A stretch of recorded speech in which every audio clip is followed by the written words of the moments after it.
Assalamu alaikum, welcome back to the channel. Today I'm just going to do a quick run over my grape collection, just to show you how basically what I've got, why I chose them, how they're doing in our climate here in Sydney. But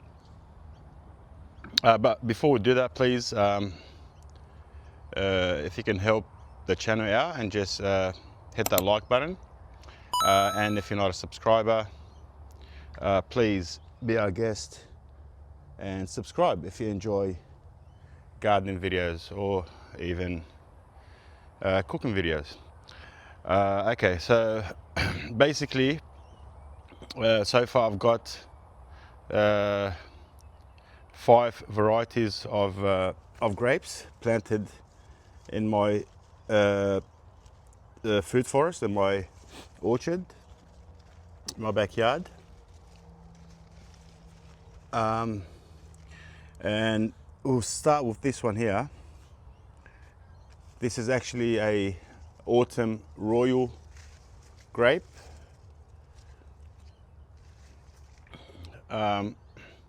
It's one of my favorite eating grapes. The European style grapes, or Mediterranean style grapes. They, as the name suggests, they ripen in autumn, in the fall.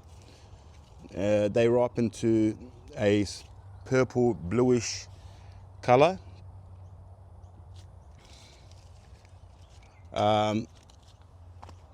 And the reason why I like them is they have a very crisp, crunchy type of texture. So they're excellent when it comes to texture, and they're just extremely flavorful. They have a very, if you let them fully ripe on the vine, they have an extremely sweet flavor with a hint of acidity in the background, and just a really good, excellent grape flavor to them. They're not ideal. They do prefer a dry conditions, a dry climate, the growing season, that is. Basically a Mediterranean type of climate. They're not too happy in high humidity, wet, humid coastal conditions, such as Sydney. They do prefer it a bit on the dry side. I mean, obviously I'm able to grow them here in Sydney. As you can see, they're doing just fine. This is the start of the season. We're just around the corner from summer. I mean, they're doing wonderfully. They're very vigorous, but when it gets very wet and humid, hot, wet and humid, which is later towards late summer, mid to late summer, that's when we get our most sort of rainfall and humidity. The leaves get affected with some fungal problems and diseases, and they tend to drop. But usually by then I would have eaten the grapes anyway. So the grapes tend to ripen just before the peak of the humidity here in Sydney. So I would have eaten them anyway, so it doesn't really bother me much. Or another option is, which I'm trying out this season, is to spray them with organic antifungal sprays, such as liquid copper. There's some sulfate, organic sulfate sprays. I mean, you know, sulfate has been used as a fruit spray since the Roman times. So it's an ancient technique, it's nothing new, and it is organic. So it's a matter of, do you have the time to do it? So I'm trialing that out so far, and yeah, it's doing good. Okay, the next on the menu As you can see, I've just planted them against this small fence. They are climbers, they are vines, so they do need a structure, some sort of a structure, a fence, a trellis, an arbor, anything like that, so they can climb onto. And I've planted them all along that structure. You can see that's the stem of the Autumn Royal. And now we'll move to the Crimson Seedless.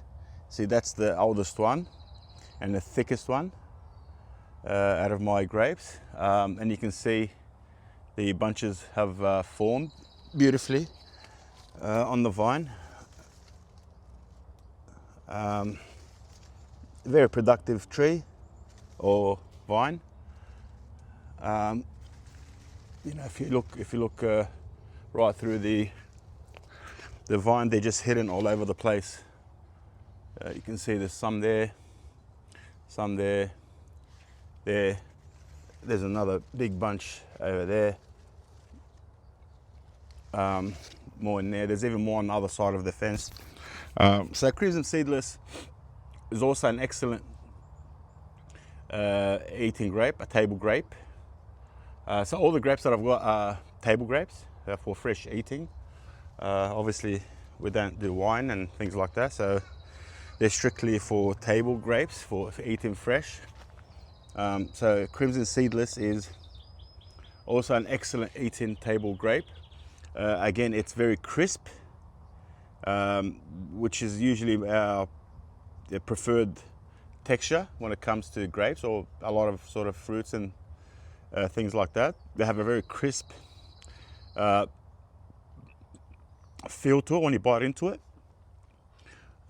yet still juicy at the same time, and a good grape flavor, sweet, hint of sour. It depends on the stage that you pick them, but they are excellent grape. They're reddish, as the name suggests, it's a crimson colored grape. It ripens just slightly before the Autumn Royal, so towards mid to late summer, and we do like them. This variety is supposed to be a little bit better. It can handle the humidity, coastal humid conditions a little bit better than the Autumn Royal, the one I previously showed. Yeah, so it can handle a little bit better, but it still prefers a dry type of climate, as most grapes do. They because they come from a Mediterranean background, they prefer a Mediterranean type of climate, a dry summer, a dry growing season. But it is again quite possible to grow them successfully in a humid environment or humid climate such as Sydney. You know, as you can see, the vine is going berserk. They're very vigorous, very productive, and again, by the time they get hit with the extreme wet, humid weather, I would have ripened by then. So it doesn't really worry me. So again, I'm trying out the organic sprays, and they seem to be working just fine. Okay, so that's the second grape. Okay, the third grape, if you want to call it that way, it is a grape. It's definitely a grape, but it's a little bit different. Is this thing here? This is actually a Muscadine grape. Let me see. There you go. I still have the tag. Muscadine grape, noble. So this is the noble variety of Muscadine grapes. Muscadine grapes are native to North America, basically to the States, to the southern parts of the States, the humid sort of areas of the States. This is where they're native to. Obviously they do like nice and hot and humid and sticky. This is their preferred way of growing. So if you are looking for an easy to grow grape, hassle-free, and you live in a humid type of climate, then the Muscadine is for you. I haven't had a Muscadine. I've read all about it. I've seen them. I've watched a lot of things about them, but I haven't actually tasted them myself. but they do grow a little bit differently in terms of the clusters themselves. They're not as, the bunches are not as big as a normal grape, a traditional grape. They're a little bit smaller, and sometimes they even grow in singles or just small bunches of actual berries. But typically, usually they are larger on average than your typical classic grape. They're larger. They have a tougher skin than your typical grape, and they have a distinct muscadine flavor. That's where the name comes from. They have a muscadine type of flavor to it, very aromatic apparently. So I am sort of excited to try this muscadine grape, the noble muscadine grape. But yeah, this thing doesn't need any spraying or anything. It loves it, especially here in Sydney where it gets a bit humid towards the end of the season. They do just fine. The noble is a reddish colored muscadine. It's one of the most common ones. They're generally used for juicing. Actually, apparently they're good for juicing as a grape juice. They contain a lot of juice in them, so you know it'll be interesting to try something like that. A good size berries. Yeah, so this is basically the noble muscadine. So excited to try that. And as you can see, it's only a couple of years old, maybe 2 years old max, or less actually, maybe even not even 2 years old. They've already started to push out some flower clusters. There you go, I've just removed a couple by accident, but there is a few flower heads. I'm not sure if they're gonna make it, if they're gonna form fruits or set fruit or berries, but yeah, I did see a few clusters around here and there. Typically, from what I've seen, maybe because the vines still young, they have a smaller leaf than your classic grape, at least for now. But I assume they get larger once the actual vine becomes more mature. I mean, you know, the main stem of this is as thick as a pinky, less than ½ inch, compared to the older grapes that I have. The classic grapes, they're like 2 inch thick or so. So it's not a fair comparison. But anyway, the second muscadine grape that I've got is this one here, which is the Adonis. You can see the stem there. It's about the same size. Planted them about the same time. You know, about a year old actually. I planted them about this time or last winter or something. Yeah, give or take about a year old. You can see this one here. The Adonis has formed some clusters of flowers. It's actually pretty prolific. There's a few clusters there. There's one here, there. There's another one there, another one there. They're just all over the joint. Flower clusters, not sure if they're going to set fruit. It's still early, but we'll see. It'll be exciting to set at least one little bunch. You can see the bunches. They're quite small compared to your classic grape. But again, it's still early stages. We'll see how they develop. The Adonis is actually a greenish bronze colored muscadine grape. Typically large size, good size. It's like a small size of a ping pong ball, apparently, give or take. Some may even grow as large as some varieties might grow as large as a golf ball. So they are pretty large berries. And again, I can't give you a close description of the flavor because I haven't tried it myself. But they do have a tough skin again and a very aromatic flavor compared to classic grapes. So yeah, it's going to be interesting how that's going to develop. So yeah, that's the second muscadine. So I've got two classic table grapes or classic style table grapes, two muscadine grapes. And last but not least is actually, and that's the one I'm very excited about, super excited about, is this little beauty here, which literally I just planted a few days ago. So this one, my friends, is they call a sunshine Rose Muscat. a Sunshine Rose Musket grape. So it was developed, the parent of this particular grape is the famous Japanese Green King Muscat grape. And I don't know if you're familiar with those grapes, but they're those super expensive Japanese grapes that sell for anywhere from $100 per bunch or more.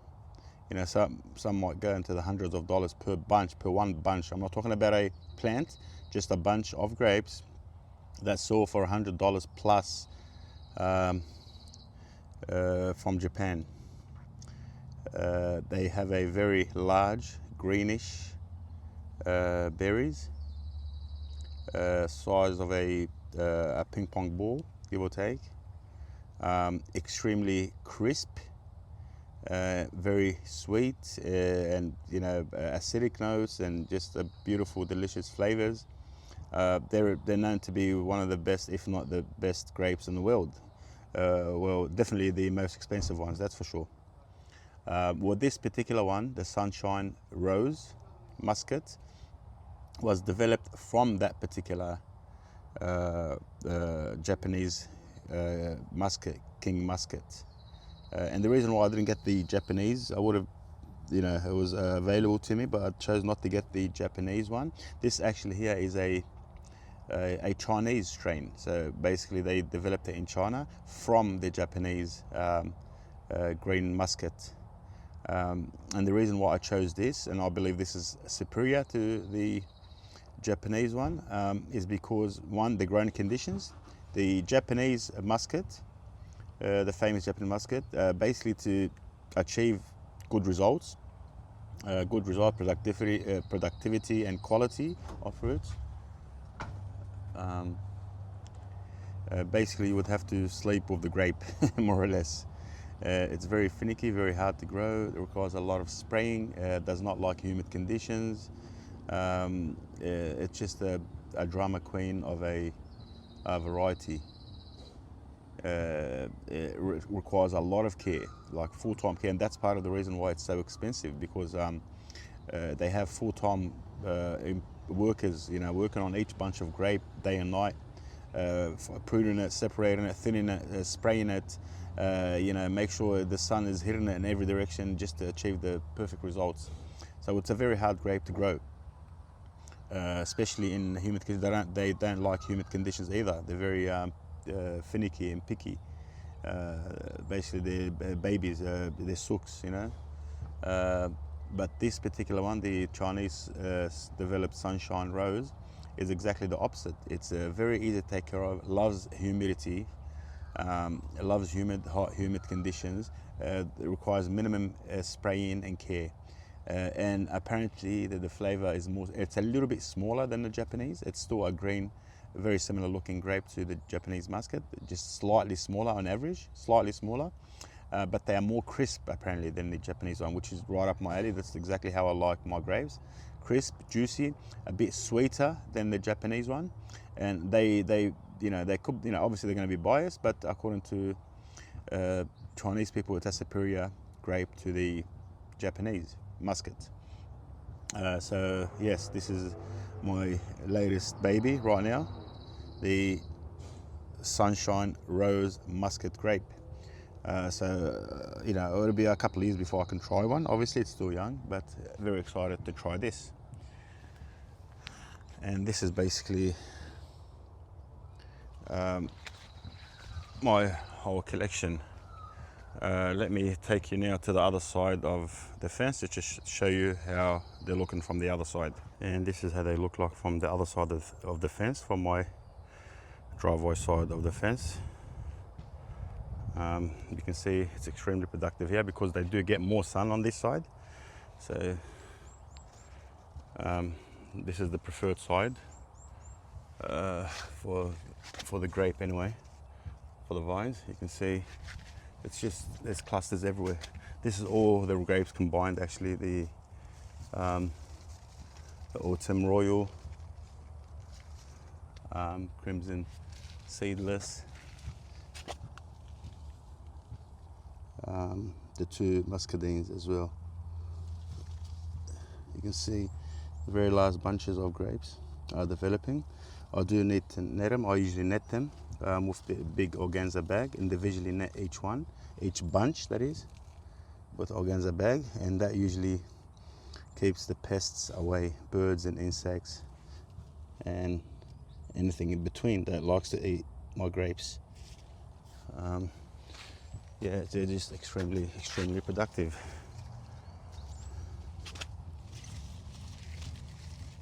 Yeah. And there'll be a lot of them I can't even see. They're hidden within the vine. You can see there's more there.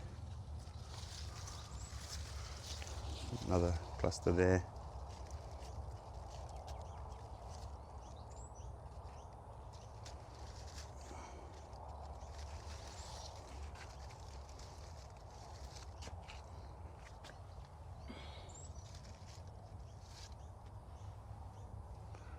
And so on. So yeah, they're extremely productive. And that's basically the collection of grapes so far. So if you enjoyed the video, please, if you don't mind, give us a like, and if you're not a subscriber, be our guest for more gardening videos. And I'll see you in the next video, inshallah.